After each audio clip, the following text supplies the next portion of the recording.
Hi everyone.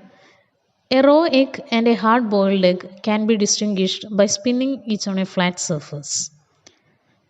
Let's observe the spinning of both the eggs on a flat surface. A raw egg and I am spinning the raw egg on a flat surface. Just observe the rotation, observe the spinning of the raw egg.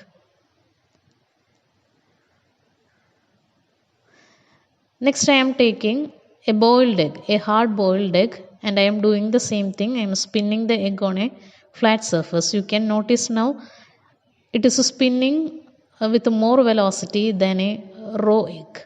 A hard boiled egg and a raw egg is spinning with a different angular velocity that we can explain with the help of moment of inertia and angular velocity of a rotating object.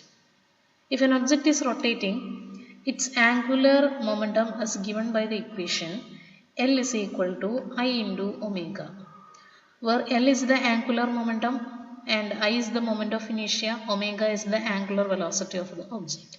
So from this we can write the angular velocity omega is equal to L divided by I. That means the angular velocity of a rotating object is inversely proportional to its moment of inertia. And moment of inertia I is equal to m into r square. The moment of inertia of an object depends upon the mass distribution and the distance from the axis of rotation to the center of mass. Now let's look at the spinning of both the eggs, boiled egg and raw egg. The main difference between these two is in a boiled egg the mass is distributed throughout the volume of the egg, but in raw egg we know some liquid is present inside the egg. So when a raw egg is allowed to spin on a flat surface, its liquid molecules inside the eggshell feels some centrifugal force, due to which they move away from the axis of the rotation towards the inner surface of the eggshell. As a result, the mass distribution of the raw egg becomes greater near the inner surface of a shell than the center part of a raw egg, as shown in the figure.